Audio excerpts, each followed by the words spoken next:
കർത്താവായ യേശുക്രിസ്തുവിന്റെ ധന്യമുള്ള നാമത്തിൽ ഈ ഫ്രൈഡേ മന്ന ശുശ്രൂഷയിലേക്ക് കടന്നു വന്നിരിക്കുന്ന എന്റെ മാന്യ ശ്രോതാക്കൾക്ക് ഒരു പ്രാവശ്യം കൂടെ എന്റെ ഹൃദയംഗമായ സ്നേഹവന്ദനങ്ങളെ അറിയിക്കുന്നു. വീണ്ടും നമുക്ക് ഒരുമിച്ച് ദൈവസന്നിധിയിലായിരിക്കുവാൻ ദൈവം ഒരുക്കി തന്ന ധന്യമായ നിമിഷങ്ങളെ ഓർത്തുകൊണ്ട് ദൈവത്തെ നമുക്ക് മഹത്വപ്പെടുത്താം.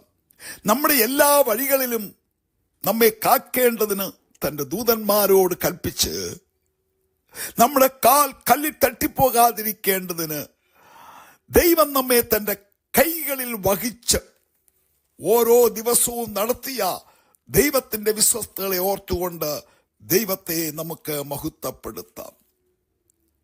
ജീവിതത്തിന്റെ പ്രതിസന്ധികളിൽ, ജീവിതത്തിന്റെ വേദനകളിൽ, എല്ലാം തകർന്നുപോയ സാഹചര്യങ്ങളിൽ ഏതോ ഒരു ഗുഹയിലിരുന്നു കൊണ്ട് ഭക്തനായ ദാവീദ് ദൈവത്തെ വിളിച്ചപേക്ഷിക്കുന്ന ഒരു സങ്കീർത്തന ഭാഗമാണ് 142-ാം സങ്കീർത്തനം. അവിടെ താൻ പറയുന്നു, ഞാൻ യഹോവയോട് ഉറക്കെ നിലവിളിക്കുന്നു, ഞാൻ ഉച്ചത്തിൽ യഹോവയോട് യാചിക്കുന്നു. കിടക്കുന്ന സ്ഥലം മരുഭൂമിയാണ്. തന്റെ ജീവിതത്തിൽ തന്നെ പിന്തുടരുന്ന ശക്തികളുണ്ട്. തന്റെ ജീവനെ വെല്ലുവിളിച്ചുകൊണ്ട് പോരാടുന്ന ശക്തികൾ. എന്നാൽ 2-ാം വാക്യം വളരെ പ്രസക്തമാണ്.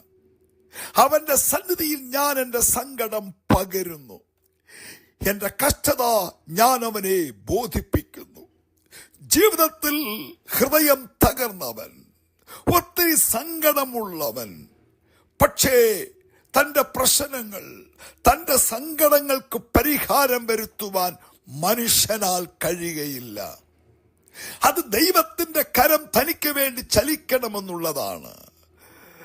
ദാവീദിന്റെ ഭൂതകാല അനുഭവങ്ങളിൽ താൻ പുറകോട്ട് തിരിഞ്ഞു നോക്കുമ്പോൾ എത്രയോ കഷ്ടങ്ങൾ, എത്രയോ സങ്കടങ്ങൾ അവിടുന്നെല്ലാം ദൈവം തന്നെ വിടുവിച്ചു. എന്നാൽ ആ വിടുവിച്ച ദൈവത്തിന്റെ സന്നിധിയിൽ വിശ്വാസത്തോടുകൂടെ തന്റെ സങ്കടങ്ങൾ പകരുകയാണ്, തന്റെ കഷ്ടത ദൈവത്തെ ബോധിപ്പിക്കുകയാണ്. ഇന്നെ കേൾക്കുന്ന ദൈവമക്കളെ, പ്രിയരെ, നമ്മുടെയൊക്കെ ജീവിതത്തിൽ സങ്കടങ്ങളുടെ മേഖലകളുണ്ട്, കഷ്ടതയുടെ മേഖലകളുണ്ട്. ഇതിനൊരു പരിഹാരമുണ്ടോ ദൈവമേ? എന്നാൽ ഇങ്ങനെയൊക്കെ നാം നിലവിളിക്കുമ്പോൾ അതെ, ഉത്തരമുണ്ട് ദൈവത്തിന്റെ സന്നിധിയിൽ. ദൈവം പറയുന്നു, നിന്റെ സങ്കടങ്ങൾ, അതെ, 55-ാം സങ്കീർത്തനത്തിന്റെ 22-ാം വാക്യത്തിൽ പറയുന്നു, നിന്റെ ഭാരം യഹോവയുടെ മേൽ വെച്ചുകൊള്ളുക, അവൻ നിന്നെ പുലർത്തും. നീതിമാൻ കുലുങ്ങി പോകുവാൻ അവൻ ഒരു നാളും സമ്മതിക്കയില്ല. അതെ, 55-ാം സങ്കീർത്തനം നാം പഠിക്കുമ്പോഴും അവിടെയും ദാവീദിന്റെ ഒരു പ്രാർത്ഥനയാണ് നമുക്കിവിടെ കാണുവാൻ കഴിയുന്നത്. ദാവീദിന്റെ ജീവിതത്തിൽ ഒത്തിരി സങ്കടങ്ങളുണ്ട്. 55-ാം സങ്കീർത്തനം 2-ാം വാക്യത്തിൽ പറയുന്നു, ശത്രുവിന്റെ ആരവ് നിമിത്തവും ദുഷ്ടന്റെ പീഡന നിമിത്തവും ഞാൻ എന്റെ സങ്കടത്തിൽ സമാധാനമില്ലാതെ, സന്തോഷമില്ലാതെ ഞരങ്ങുന്നു എന്നാണ് പറയുന്നത്. എന്നാൽ അവിടെ ആ സങ്കടത്തിന്റെ ആഴത്തിൽ മുങ്ങിപ്പോകാതെ താൻ ഒന്ന് ദൈവത്തിൽ ധൈര്യപ്പെട്ടുകൊണ്ട് പറയുന്നു, ഞാനോ ദൈവത്തെ വിളിച്ചപേക്ഷിക്കും, യഹോവ എന്നെ രക്ഷിക്കും.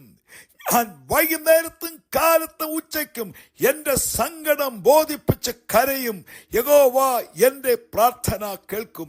നോക്കൂ, ജീവിതത്തിന്റെ പ്രതിസന്ധികളിൽ തളർന്നു പോകാതെ വണ്ണം ദൈവത്തിന്റെ സന്നിധിയിൽ താൻ ബലപ്പെടുകയാണ്. താൻ പറയുകയാണ്, ഞാൻ എന്റെ ദൈവത്തെ വിളിച്ചപേക്ഷിക്കും, എന്റെ സങ്കടം ഞാൻ ദൈവത്തോട് പറയും. ഇന്നെ കേൾക്കുന്ന പ്രിയരെ, ഈ വചനം കേൾക്കുന്ന പ്രിയരെ, നിന്റെ ജീവൻ നിനക്ക് പല സങ്കടങ്ങളുണ്ട്. നിന്റെ വ്യക്തിപരമായ ജീവിതത്തിൽ, നിന്റെ ആരോഗ്യത്തോടുള്ള ബന്ധത്തിൽ, തലമുറയോടുള്ള ബന്ധത്തിൽ, നിന്റെ ഔദ്യോഗിക മേഖലകളിൽ, നിന്റെ ശുശ്രൂഷാ മേഖലകളിൽ ഒക്കെ നിനക്ക് പല സങ്കടങ്ങളുണ്ട്. ഈ സങ്കടങ്ങളെ പരിഹരിക്കുവാൻ മനുഷ്യകരങ്ങൾക്ക് കഴിയില്ല. നിന്റെ കഷ്ടതകൾക്ക് പരിഹാരം വരുത്തുവാൻ മനുഷ്യകരങ്ങൾക്ക് കഴിയില്ല. മനുഷ്യനോട് പറയും തോറും പ്രശ്നങ്ങൾ കൂടുകയല്ലാതെ അത് പരിഹരിക്കപ്പെടുകയില്ല. എന്നാൽ നിന്റെ ദൈവത്തോട് നീ സങ്കടങ്ങൾ പറഞ്ഞാൽ പരിഹാരം ഒരുക്കി തരുവാൻ ദൈവത്തിന് കഴിയും എന്നുള്ളതാണ്. ഒന്ന് ശമൂവേലിന്റെ പുസ്തകം 1-ാം അധ്യായത്തിന്റെ 10 മുതലുള്ള വാക്യങ്ങൾ നാം പഠിക്കുമ്പോൾ ജീവിതത്തിൽ ഒത്തിരി പ്രതീക്ഷയോടെ മുൻപോട്ട് പോയ ഹന്നായുടെ ജീവിതത്തിൽ ആ പ്രതീക്ഷകൾ കൊത്തവണ്ണം മുൻപോട്ട് നീങ്ങുവാൻ കഴിയാതെ വന്നപ്പോൾ ഒത്തിരി സങ്കടങ്ങൾ പേറിക്കൊണ്ട് അവൾ ദൈവസന്നിധിയിൽ കരയുന്നതായിട്ട് കാണുവാൻ കഴിയുന്നുണ്ട്. അവൾ ദൈവത്തിന്റെ സന്നിധിയിൽ അവളുടെ സങ്കടം പകരുന്നു. അവളുടെ വ്യസനം അവൾ ദൈവത്തോട് പറയുന്നു. അങ്ങനെ വ്യസനങ്ങളും സങ്കടങ്ങളും ദൈവത്തോട് പറഞ്ഞ ആ സഹോദരിയുടെ ജീവിതത്തിൽ അവൾ ലജ്ജിക്കേണ്ടി വന്നില്ല. അവളുടെ സങ്കടങ്ങളും അവളുടെ കഷ്ടങ്ങളും അവളുടെ വേദനകളും സ്വർഗസ്ഥനായ ദൈവം ഏറ്റെടുത്തുകൊണ്ട് അവളുടെ പ്രശ്നങ്ങൾക്ക് ദൈവം പരിഹാരം നൽകിയെന്ന് കാണുവാൻ കഴിയുന്നുണ്ട്. ഇന്നെന്നെ കേൾക്കുന്ന പ്രിയരെ, നിങ്ങളുടെ ജീവിതത്തിന്റെ വിഷയങ്ങൾ എന്താണ്? ദൈവത്തോട് പറയുമോ? ദൈവത്തിന്റെ സന്നിധിയിൽ ഭാരം വയ്ക്കുമോ? പരിഹരിക്കുവാൻ ദൈവത്തിന് കഴിയും എന്നുള്ളതാണ്. അതേ, മത്തായി സുവിശേഷം 15-ാം അധ്യായത്തിന്റെ 22-ാം വാക്യത്തിൽ ഒരു കനാന്യ സ്ത്രീ യേശുവിന്റെ അടുക്കൽ വന്ന് പറയുന്നു, കർത്താവേ, ദാവീദ് പുത്ര, എന്നോട് കരുണ തോന്നണമേ. എന്റെ പ്രശ്നം, എന്റെ മകൾ ഭൂതോപദ്രം പിടിച്ച് കഠിനമായിരിക്കുന്നുവെന്ന് യേശുവിനോട് വന്ന് പറയുകയാണ്. അവൾ പലരോടും സങ്കടങ്ങൾ പറഞ്ഞു കാണും. അവൾ പലരോടും വേദന പറഞ്ഞു കാണും. അവർക്കാർക്കും അവളുടെ വേദനയ്ക്കോ സങ്കടങ്ങൾക്കോ പരിഹാരം കൊടുക്കുവാൻ കഴിഞ്ഞില്ല എന്ന് നമുക്ക് കാണുവാൻ കഴിയുന്നുണ്ട്. അവളുടെ ഏക മകൾ ഭൂതം പിടിച്ച് ആ വേദനയാൽ ഭവനത്തിൽ സമാധാനമില്ലാതെ രാത്രിയിലെ ഉറക്കത്തെ കെടുത്തിക്കൊണ്ട് ഒരു മകളുടെ ജീവിതത്തിൽ ഭൂതമവളെ ഉപദ്രവിക്കുമ്പോൾ ആ മാതാവ് യേശുവിന്റെ അടുക്കൽ കടന്നു വന്ന് സങ്കടങ്ങൾ പറയുക.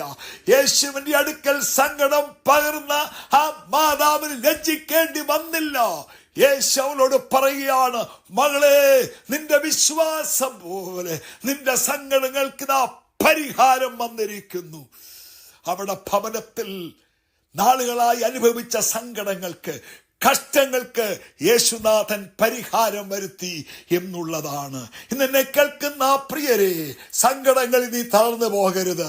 നിനക്ക് പിടിക്കുവാൻ യേശുവുണ്ട്. നിന്റെ കഷ്ടങ്ങളെ ഏറ്റെടുക്കുവാൻ യേശുവുണ്ട്. നിന്റെ ഭാരം അവന്റെ മേൽ വെക്കുമോ, അവൻ ഭാരങ്ങളെ ഏറ്റെടുക്കും. ദൈവപ്രവൃത്തി നിന്റെ തലമുറയിൽ, നിന്റെ വ്യക്തിപരമായ ജീവിതത്തിൽ നീ കാണും എന്നുള്ളതാണ്. അതുകൊണ്ട് ദൈവത്തിന്റെ സന്നിധിയിൽ സങ്കടങ്ങളെ പകരൂ, കഷ്ട ദൈവത്തെ ബോധിപ്പിക്കൂ. ദാവീദിന്റെ ജീവിതത്തിന്റെ വിജയം അതായിരുന്നു. അവന്റെ സങ്കടങ്ങളിൽ നിന്നും കഷ്ടം ദൈവനെ വിടുവിച്ച് അവൻ എന്തൊക്കെ നഷ്ടപ്പെട്ടോ ദൈവം അതിനെ തിരികെ കൊടുത്തു. ഇന്ന് പകലിൽ നിങ്ങൾക്ക് വേണ്ടി പ്രവർത്തിപ്പാൻ ദൈവം വിശ്വസ്തനാണ്. ഞാൻ നിങ്ങൾക്ക് വേണ്ടി ഒരു വാക്ക് പ്രാർത്ഥിക്കട്ടെ. പരിശുദ്ധ പിതാവേ, എന്റെ കേൾവിക്കാരെ അനുഗ്രഹിക്കണമേ. അവരുടെ സങ്കടങ്ങൾക്കും കഷ്ടങ്ങൾക്കും പരിഹാരം വരുത്തി നീ അവരെ ആസ്വദിക്കണമേ. നിന്റെ നാമത്തിൽ അനുഗ്രഹിച്ച് പ്രാർത്ഥിക്കുന്നു, യേശു കർത്താവിന്റെ ധന്യമുള്ള നാമത്തിൽ തന്നെ, ആമേൻ. കർത്താവ് ചെറിയ വചനങ്ങളാൽ നിങ്ങളെ എല്ലാവരെയും അനുഗ്രഹിക്കട്ടെ. സ്നേഹത്തോടെ കർത്തൃസൂക്ഷയിൽ പാസ്റ്റർ കെ. സാമുവേൽ.